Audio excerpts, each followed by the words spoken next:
Many of us have become incredibly skilled at surviving while losing contact with our own selves. Sometimes survival looks like competence from the outside. This channel exists for that conversation. Welcome to Weaving Legacy. Hi, I'm Jana Shalom. Some people know me professionally as Jana Curtis.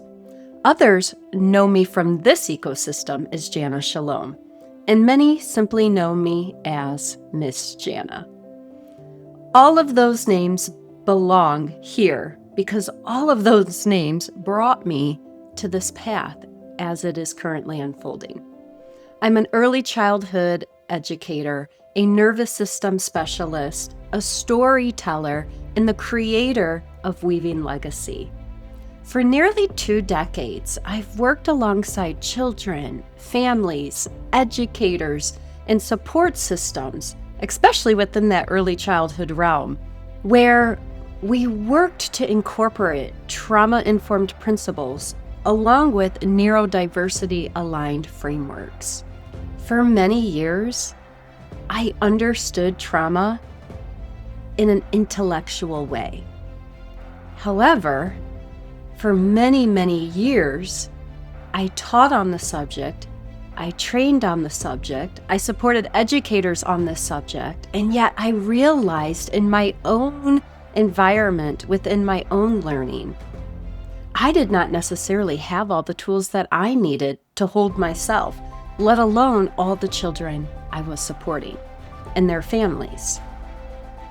When supporting families, I've learned to do that through a compassionate lens and through sustainability. But I also realized something that became very clear over time. Many educators, caregivers, children, and families were carrying far more than systems know how to hold.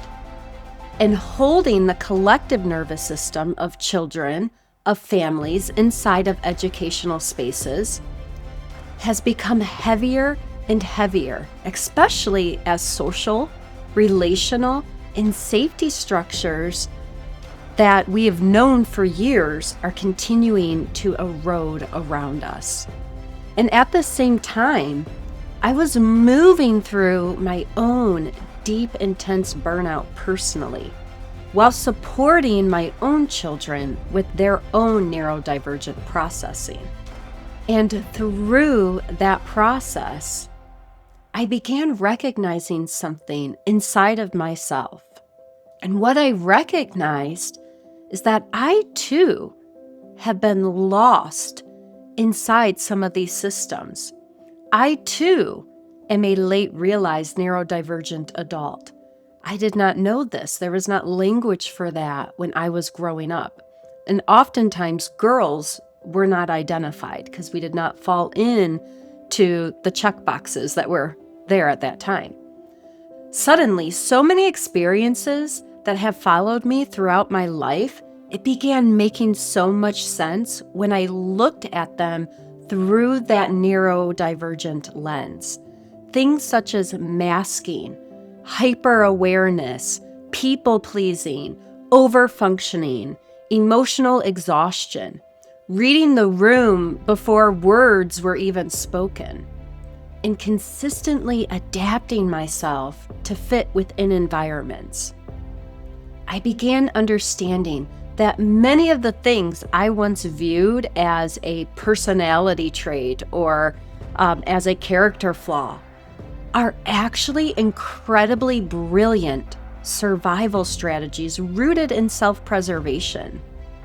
And honestly, I realized I have spent years helping other people understand nervous systems while still struggling to manage my own. I could support overwhelmed children all day long, and yet I would find myself quietly collapsing as soon as I put my own children to bed, collapsing under the exhaustion and the weight. I knew how to help children co-regulate. I was able to be their cool, calm, collected, and connected adult time and time again.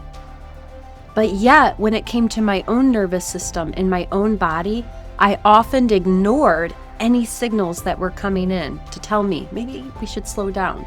Maybe it's time for a break. Maybe it's time for a rest. I disregarded all of those signals.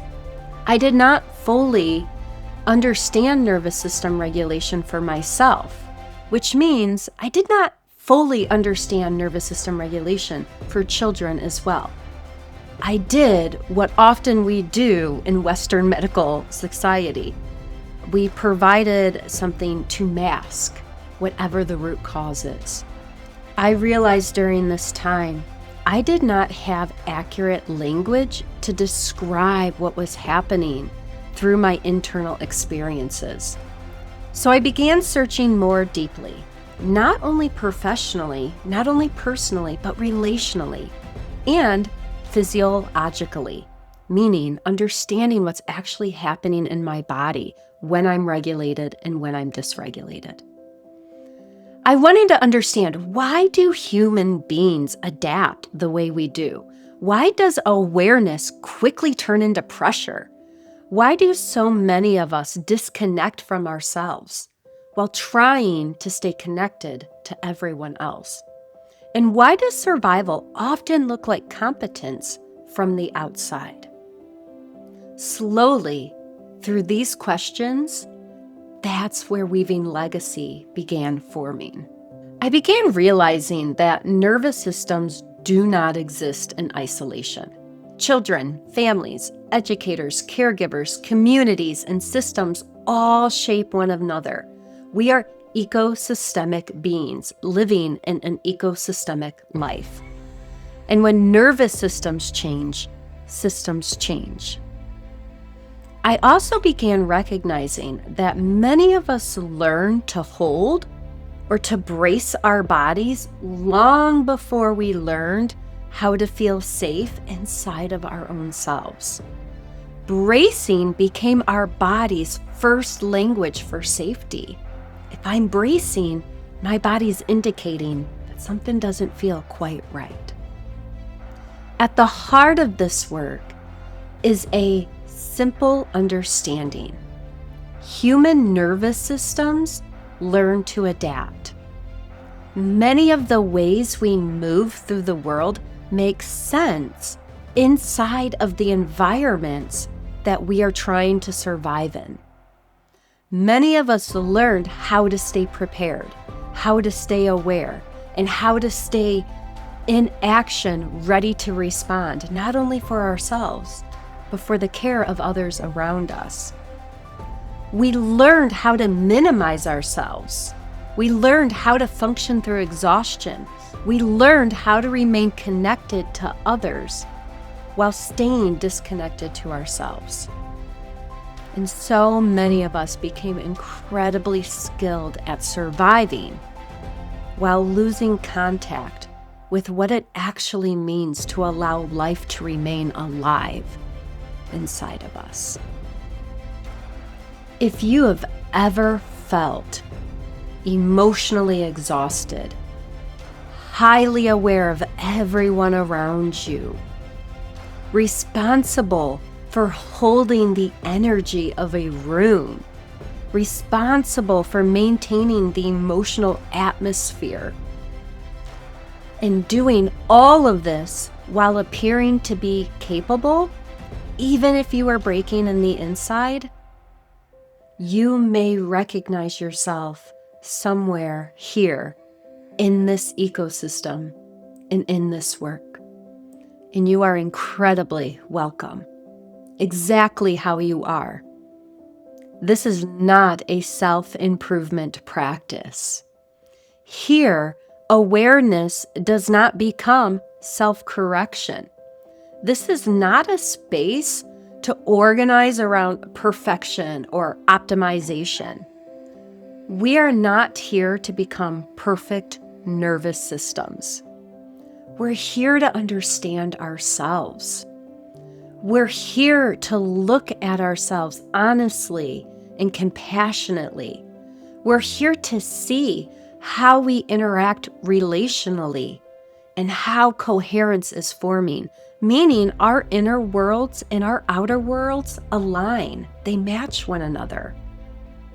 Here we explore nervous systems through survival patterns, through neurodivergence, through relationships, through systems, through embodiment, and that slow process of coming back to ourselves, especially after long periods of survival.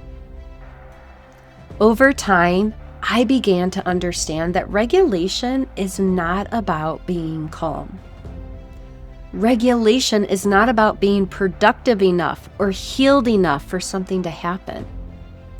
Regulation is the practice of coming home to ourselves again and again. And if you are new here, a beautiful place to begin is my TEDx talk titled, "When a Child is Labeled Broken." I invite you to check that out on YouTube. It's also linked here in the show notes. And from here, we will continue weaving together. I'm really, really glad you're here.